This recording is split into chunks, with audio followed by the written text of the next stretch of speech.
ব্যাপারটা এমন না যে আল্লাহ লিখে রেখেছেন বলে আপনি বেছে নিচ্ছেন। যেহেতু আপনি এটাই বেছে নেবেন, তাই আল্লাহ আগে লিখে রেখেছেন। এখানে পছন্দ আপনার, তবে আল্লাহ আপনার পছন্দ জানেন। যেমন ধরেন, একটা রাস্তার মোড়ে আসলেন, সামনে 5টা রাস্তা, রোড নাম্বার 1, 2, 3, 4, 5। এখানে পছন্দ আপনার, বেছে নিতে পারেন রোড নাম্বার 1, 2, 3, 4, 5। আপনি গেলেন রোড 2-এ। এটা আগে থেকেই লেখা আছে আপনার নিয়তিতে যে আপনি যাবেন 2 নম্বর রোডে। ব্যাপারটা এমন না যে আল্লাহ লিখেছেন বলে আপনি করছেন। যেহেতু আপনি এটাই বেছে নেবেন, তাই আল্লাহ আগে লিখে রেখেছেন। তাহলে পছন্দ আপনার।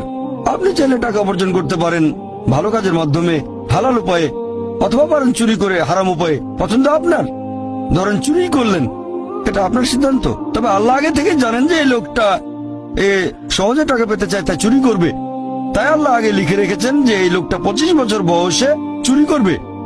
এখানে দোষটা কার? দোষ আসলে আপনার। তবে আল্লাহর আছে ইলমে গায়েব, তাই তিনি আগেই লিখে রেখেছেন।